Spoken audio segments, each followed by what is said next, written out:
자, 그럼 첫 번째 전화부터 받아보도록 할게요. 전화 받습니다. 여보세요? 여보세요? 네, 안녕하세요. 문현진 멘토입니다. 네, 방송 늘 잘 보고 있습니다. 아, 고맙습니다. 어떤 게 궁금하세요? 네, 저는 화일약품 이거 1년 넘었는데요. 네. 지금 이제 마이너스 7%거든요. 네. 그래서 이거를 지금 올라올 때 이거를 정리를 해야 되나 아니면 조금 더 가지고 있어서. 네. 매수가랑 비중이 어떻게 되세요? 매수가는 3,700원이고요. 네. 비중은 25%요. 네. 이렇게 오랫동안 들고 있는 종목들이 올라올 때가 제일 정말 네. 속된 말로 골 때려요. 네. 그러니까 어떻게 해야 될지 모르겠어요. 어떻게 해야 될지를 몰라요. 왜냐하면 왜 그런 일이 발생이 되냐면 지금 많이 내려와 있다가 올라왔기 때문에 힘들고 어떻게 해야 될지 모르겠다가 아니라 이미 네. 시청자님께서 결단을 내리고 손절을 하든 어떻게 하든 뭐라도 했었어야 되는 것들을 미루고 있다가 갑자기 급등 나오니까 이런 일이 발생이 되는 거예요.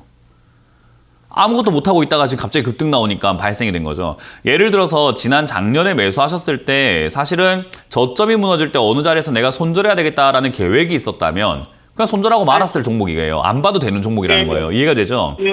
그리고 네, 밑으로 내려왔을 때 여기 횡보를 하거나 자리가 이렇게 올라갔다 내려갔다 하고 있는 이런 과정에서 이제는 바닥을 잡은 것 같구나. 그럼 내가 추가 매수를 해야 되겠다 생각했다면 지금 마이너스 7%가 아니라 수익이에요. 그러니까 그 타이밍도 놓치고 손들 타이밍도 놓치고 아무것도 못하고 나는 그냥 어떻게 해야 되나 바라보고 있다가 올라온 거를 지금 상담받기 때문에 저도 곤란하고 시청자님도 곤란한 거예요. 왜냐하면 시간은 되돌릴 수가 없는 거 아니겠습니까?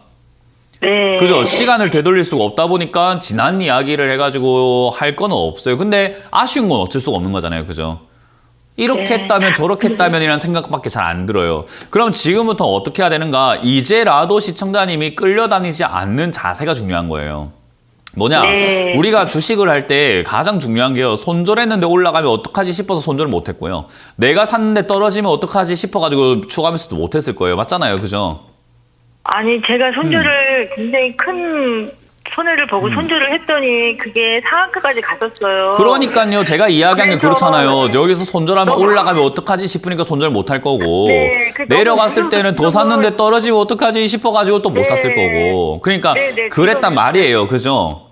네. 그런 것도 우리가 지금 이 종목이 더 올라갈지 내려갈지 알 수가 없잖아요. 그죠? 내일 네. 어떤 일이 있을지 시청자님 오늘 아세요? 모르죠. 맞아요. 그러니까 우리가 모르는데 자꾸 그걸 맞추려고 하니까 문제가 생기는 거예요. 이해가 안 되세요? 아니요. 지금 우리가 63빌딩이 있어요. 그죠? 그 네. 63빌딩은 제가 머리로 부딪혀가지고 한번 무너뜨려 봐야 되겠다라고 하면서 머리 부딪히고 있으면 어떻게 보세요? 그런 사람 보면 어떤 느낌이 드세요? 미친, 그죠? 미친 사람인가? 그런 생각이 들잖아요. 그죠? 네. 안 되는 걸 자꾸 하려고 하니까 저도 그렇게 보이는 거예요. 왜 자꾸 안 되는 걸 맞추려고 하지? 아니 여기서 팔고 난 다음에 올라갈지 내려갈지를 모르는데 그걸 왜 자꾸 맞추려고 하지라고 생각이 드는 거예요. 안 되는데 그거는. 제가 주식 투자하는 사람들을 바라보는 시각이에요. 그러니까 조금만 정신 차리자라고 하는 게 이거 못 맞춰요. 그러면 우리가 할 수 있는 건 뭐냐면 내가 팔았는데 올라가더라도 내 거 아니다라고 포기해버리는 마음. 또는 내가 샀을 때 떨어지더라도 그럴 수도 있어. 하지만 내가 산 거니까 어쩔 수 없어라는 그런 마음이 중요하다는 거예요. 내 선택이 후회를 하고 미련을 가지지 않는 마음이에요, 이게. 근데 주식 투자할 때 그게 되게 중요해요. 왜냐하면 주식은 하는 내도록 선택의 순간밖에 없거든요. 그러면 지금 이 자리까지 올라왔을 때 마이너스 7%까지 올라왔잖아요. 그죠? 네. 시청자님이 이제 결정을 해야 되는 문제인 거예요. 나는 마이너스 7%에서 손절을 절반 정도 해버려야 되겠다. 그리고 하고 올라가더라도 괜찮아. 내가 결정한 거니까 라는 그런 강인한 선택과 결단력이 중요하다는 거예요. 어차피 올라갈지 내려갈지 압니까? 모릅니까? 모르죠. 그러니까요. 그래 내 마음의 결단력과 각오, 다짐 이런 것들이 굉장히 중요한 건데 그게 우리가 주식 투자하는 사람들 전문가들이 TV에 나와서 기준을 가지세요 이러잖아요. 그죠? 네. 자기만의 기준이 있어야 됩니다라고 하는 게 그런 거예요. 네가 오늘 3시까지 만나기로 했는데 3시 10분까지 안 오면 난 집에 갈 거야 하는 거. 그게 그 사람의 입장을 배려한 게 아니라 내 기준이잖아요. 내가 3시 10분까지만 딱 기다리겠다는 기준인 거잖아요. 그죠? 똑같은 거예요. 그래서 지금 이 자리에서는 더 올라가는 게 기다렸다가 내가 파는 게 좀 더 낫겠다 싶으면 가져가는 거고 아니면 안 가져가는 그 마인드가 일단 기본적으로 시청자님한테 있어야 제가 상담하기가 좀 수월해져요. 그게 아예 없는 상태에서는 무조건 저한테 다 해라는 건데 저라면 이거 지금 다 팔아요. 저라면 저는 이런 거 미련 없거든요. 올라가든 말든 이렇게 1년 동안 시간 뺏긴 게 꼴보기 싫어서 팔아버려요.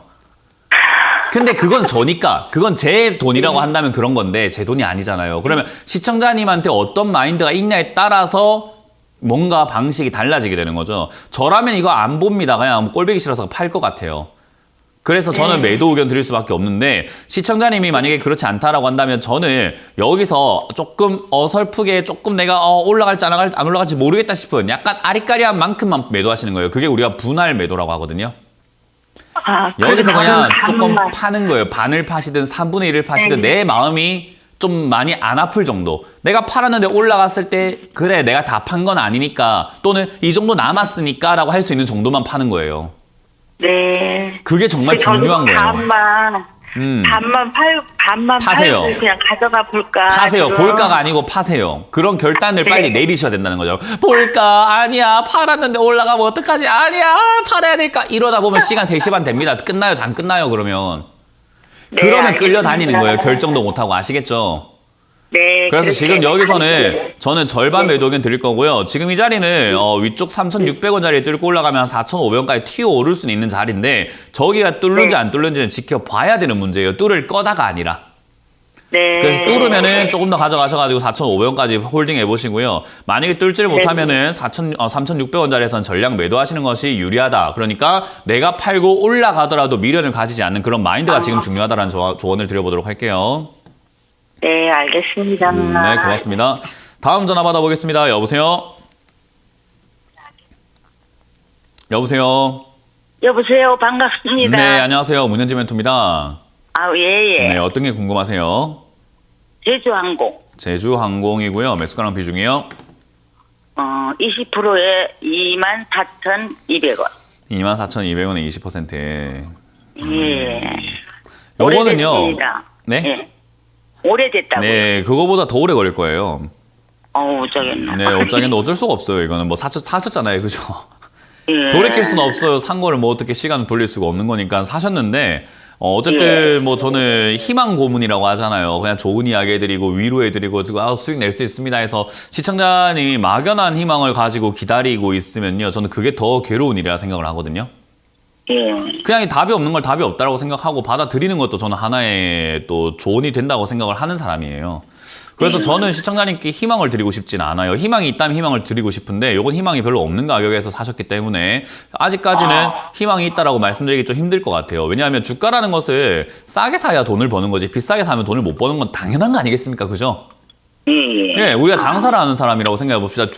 주식을 우리가 사가지고 배당도 받고 오래 보면서 장기 투자해야지 내가 워렌 버핏처럼 막 10년, 20년 투자해야지 이런 사람 잘 없어요. 결국 우리는 사가지고 팔면서 차익을 챙기기 위해서 주식을 하는 거예요. 그 말을 그냥 물건하고 똑같다 생각해 봅시다. 요 마우스라는 걸 싸게 사가지고 비싸게 파는 장사라는 거예요. 지금 시청자님은 그 물건을 제주항공이라는 물건을 샀는데 아이고야 이거 어떡합니까? 10,000원짜리를 25,000원에 사셨네. 이거를 더 비싸게 팔아내겠다고 기다리고 계시는데 아이고야 큰일 났네. 이거 지금 19,000원까지 떨어지니까 10,000원까지 또 떨어질 것 같은데 라는 거예요. 이해가 되세요? 예, 정말 간단한 거예요. 간단한 거. 근데 여기 15,000원, 20,000원 이렇게 왔을 때 왜 사셨는가? 저기 10,000원에 산 사람들이 팔고 싶으니까 좋다 해야지 팔릴 거 아닙니까? 2배나 비싸게 파는데. 그러니까 좋다는 말만 듣고 사셨겠지요. 그러니까 장사하려고 한 게 아니라 소비를 하신 거예요. 바가지 쓰이신 거죠. 이해가 되죠? 주식은 이러한 원리를 이해하고 나면은 비싸게 사는 일이 좀 없어져요. 그러면 이 종목은 어떻게 되는가? 이제는 이 종목을 싸다고 생각하는 사람들이 들어올 때까지는 주가가 계속 내려가는 거예요. 어딘지는 우리가 알 수가 없어요. 또 다른 장사꾼들이 야 이제 이 정도면은 제주항공은 싸게 사가지고 비싸게 팔아먹을 수 있겠다라고 생각할 때 걔들이 살 건데 걔들이 언제 살지 우리가 압니까? 모릅니까? 예, 모르죠. 모릅니다. 그러니까 야 이거 오래 걸리겠네요. 왜? 모르겠으니까 언제까지인지 정확하게 답을 내려드리거나 어떻게 기준을 제시할 수가 없으니까 그런 거예요. 그러니 지금 이 종목은 그냥 들고 가는 수밖에 없는 거고요. 들고 가면 탈출할 수는 있을까요? 라고 했을 때는 가능성은 있어요. 비중이 20%밖에 안 되고 그리고 항공사 저는 뭐 일단 지금 현 상황은 좀 나쁜 거 맞고 힘든 거 맞아요. 회사가 지금 재무제표를 보시면은 영업이익이 막 3천억씩 막 적자가 나거든요. 3천억씩 날리고 있는 거예요. 엄청나게 큰 돈이죠, 그죠? 우리는 뭐 3천만 원도 크다고 하는데 3천억을 지금 손실 보고 있어요. 그런 기업을 지금 이렇게 비싸게 사셨으니까 당연히 얘가 좋아질 때까지 기다려야 되는데 그때까지 험난한 길이라는 것은 당연하게 알 수 있는 내용이에요. 그래서 저는 이 종목은 15,000원까지 내려가는 것을 마음 비우고 바라보시는 것이 맞다 생각이 들어요. 근데 여기서 손절을 할 필요는 없어요. 손실을 확정 지으면 안 돼요. 왜냐하면 나중에 올라올 수 있는 기업인 건 맞으니까요. 코로나가 끝날 것 같고 새로운 뭐 전염병이 나온다고 하더라도 이제는 어느 정도 우리가 대응을 분명 할 수 있을 것이다라고 저는 예상을 한번 해봐요. 거기서는 약간 희망적으로 보고 있는 거죠. 그래서 주가가 내려간다면 올라는 갈 텐데 그 내려가는 과정을 시청자님은 겪어야 됩니다. 왜? 비싸게 샀으니까. 어쩔 수가 없어요. 그래서 15,000원까지 내려간다 하더라도 저는 기다리시는 게 좋겠다 생각이 들고요. 15,000원이면 싼 가격이에요. 제주항공이 15,000원이나 그 이하까지 내려간다면 싼 가격인데 내가 싸다고 생각해서 싼 게 아니라 사람들이 사는가 안 사는가를 보고 저기서 주가가 더 이상 안 떨어지는 걸 확인하고 그때 다시 한번 전화를 주세요. 이거는 지금 추가 매수를 논할 수도 없고 계획을 짜면 안 돼요. 어디까지 빠지는지 같이 한번 봅시다. 그래서 일단은 1차 예상가는 15,000원이니까 15,000원 자리를 잡는지 보고 자리를 좀 잡으면 그때 다시 한번 전화 주셨을 때 추가 매수해서 매수가를 낮추면 돼요. 네, 그래서 그 계획을 짜야 되니까 조금 더 긴 호흡을 가지고 한 2년 투자한다 생각하고 가져가 봅시다. 네, 힘을 내시길 바라고요. 2년 투자하시길 바라겠습니다. 고맙습니다. 아유, 감사합니다. 네, 다음 전화 받아보겠습니다. 여보세요? 여보세요? 네, 안녕하세요. 문현지 멘토입니다. 네, 수고하십니다. 네, 어떤 게 궁금하세요? 신풍제약이요. 어떤 거요? 신풍제약. 신풍제약이요? 네, 매수가랑 비중이요? 31,200원 92%요. 31,200원 92%요? 예. 어, 이거 좀 물타기 좀 하려고 그러는데 매수할 수 있나 그것 좀 문의하려고요. 그 우리 다큐멘터리 같은 거 보거나 인생극장이라든가 이런 거 막 그것이 알고 싶다 이런 거 보게 되면요. 여러 가지 그 다큐멘터리 프로그램들 있잖아요. 시사 다큐 같은 거 있잖아요. 거기 보면은 강원랜드에 대해서 다룰 때가 있어요. 그런 다큐멘터리 혹시나 접해보신 적이 있으신가요? 네. 강원랜드에 이렇게 빠져 있는 사람들 보면 강원랜드 앞에 보면은 뭐 여인숙이라던가 여관이라던가 엄청나게 많은 뭐 숙박업소들이 있는데 거기 가니까 사람들이 어때요? 거기 전당포에 막 차 맡겨놓고 거기서 정말로 가족과 막 선을 막 끊고 막 이렇게 사시는 분들 좀 보시지 않으셨나요? 네, 봤어요. 맞아요. 지금 제가 시청자님을 그렇게 보고 있어요. 신풍제약은요, 완전히 도박이에요. 도박 중에서도 완전히 그냥 지금 주식시장에서요, 절대로 손대면 안 되는 기업이 도대체 뭐가 있을까요? 하면 몇 개를 뽑을 수 있을 텐데, 저는 그 중에 하나라고 생각을 하는 기업이 신풍제약이에요. 이 회사가 뭐가 있나요? 했을 때 뭐가 없는 기업이에요.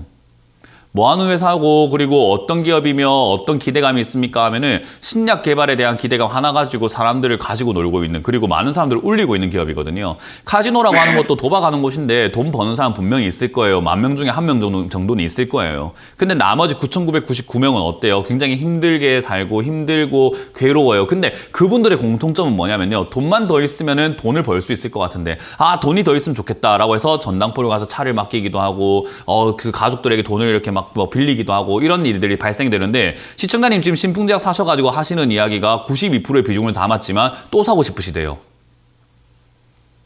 네. 저는 이게 이해가 안 돼요. 어떤 기대감을 가지고 하신 거죠? 이거 지금 울 사람들이 되게 많은 기업이에요, 이거. 뭐 신약 개발한다 그래서. 그러니까요, 신약 개발이 어떤 건데요? 신약 개발은 어떤 절차를 거쳐야 되고 성공 확률은 얼마가 될까요? 그럼 잘 모르겠어요. 네, 그러니까요. 그 무슨 기대감을 가진 거죠? 우리가 로또 당첨률이 얼마인지 우리가 정확하게 모르더라도 로또 1등 당첨이 굉장히 힘든 건 알고 있잖아요. 그죠? 네. 그래서 우리가 거기다가 뭐 정말로 큰 금액이 들어가거나 엄청나게 시청자님이 전 재산을 거는 일은 잘 없을 거예요. 왜냐하면 확률이 낮은 걸 알잖아요.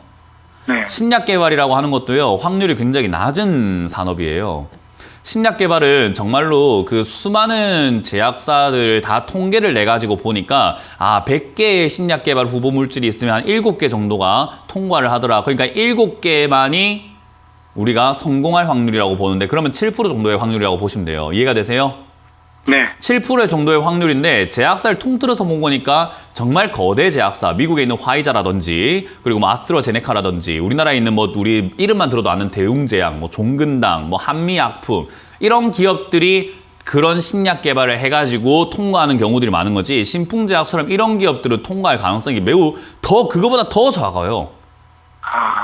그런 거에 지금 92%의 비중이 들어가셨는데 더 사시겠다라고 하니까 저는 이거를 어떻게 해야 될지 모르겠어요. 그럼 선생님 이거 매도를 해야 됩니까? 그렇게 보시는 게 맞지 않을까요? 지금 이 자리는 기술적으로 한번 뛰어오를 수는 있어요. N자 반등이라고 하는 자리가 나올 수는 있거든요. 또는 제가 예상하지 못했던 신약 개발에 대한 호재를 이 종목을 갖고 있는 세력들이 뿌려대면서 호재를 터트려대면서 뉴스를 막 이렇게 내가면서 주가를 미친 듯이 날려보낼지도 몰라요. 근데 어떻게 될지는 모르지만 저는 이런 리스크가 있는 기업과 이런 리스크가 있는 자리를 왜 이렇게 많은 비중을 들어가셔서 아무것도 모르고 계실까가 더 걱정스러운 거예요. 여기서 물론 가지고 왔을 때 아까 말씀드린 것처럼 신풍제약 저번에 날아간 것처럼 진짜 기하급수적으로 날아갈지도 몰라요. 어떤 사람들은 지금 이 방송을 보고 야 신풍제약 팔아라 했다. 제가 지금 지금 주가가 10만원까지 날아갔는데 제가 팔아라 해서 못했어. 에이 실력도 없는 사람 이럴 수도 있어요. 저는 그런 비난을 들을지언정 지금 시청자님께 저는 이거를 매도해라는 이야기를 해야 할 수밖에 없을 것 같아요. 전문가로서 위험한 일을 하고 있는 사람을 말려야죠. 절반만 매도하면 어떻습니까? 네, 그러니까 미련이 남으시겠죠. 아, 그래도 대박 한번 터질 것 같은데라고요. 그거는 이제 제가 절반 말릴 수 있는 한번 방법이 들어볼게요. 아니에요. 절반 정도? 저는 전량 매도 의견 드릴게요. 아, 전량 매도 의견 드리고 주식을 끊으시길 바랄게요. 지금 이 주식은 도박처럼 하고 계시거든요.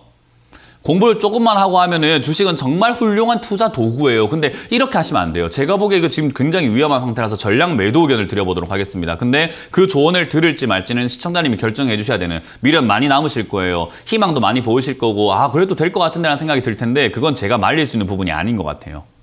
아, 예. 전량 매도 의견 드리고 감사합니다. 신풍제약은 절대로 쳐다보지 말라는 전략을 드려보도록 하겠습니다. 고맙습니다. 아, 예, 감사합니다. 네.